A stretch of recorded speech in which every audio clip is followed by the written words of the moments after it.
Monsieur le ministre, la pratique du télétravail connaît un succès important auprès des agents du ministère de la Fédération Wallonie-Bruxelles.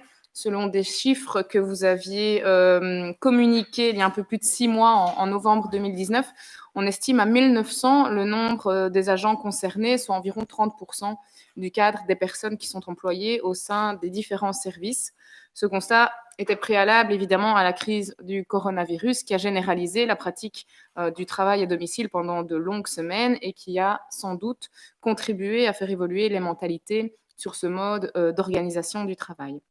S'il présente de nombreux avantages, le travail à distance comporte aussi des risques, en particulier sur le plan psychosocial, avec la perte des limites entre la vie privée et la vie professionnelle, l'affaiblissement des relations interpersonnelles, puisqu'on ne voit plus ses collègues ou bien juste à travers un écran, ou encore la limitation des échanges de savoir et de collaboration.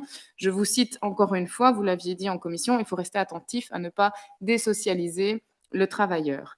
Alors à cet égard, une des solutions à la problématique exposée reporte sur la pratique du coworking, soit l'encouragement à ce que les agents ne pratiquent pas le télétravail forcément à domicile, mais intègrent volontairement des structures de travail partagées situées près de leur lieu de résidence. L'idée principale étant que les travailleurs puissent rencontrer d'autres collègues, voire d'autres professionnels issus d'autres secteurs d'activité, sur la base évidemment de l'échange et de l'ouverture.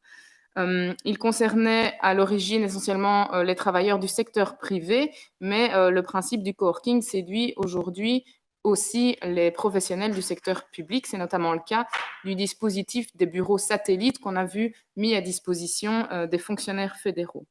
Alors, dans la mesure où l'accord de majorité a prévu d'encourager le coworking, pourriez-vous faire le point, Monsieur le ministre, sur ce dossier? Quel est l'état de la réflexion sur cette priorité et certaines mesures recueilleraient-elles votre préférence? Lesquelles, le cas échéant? Merci.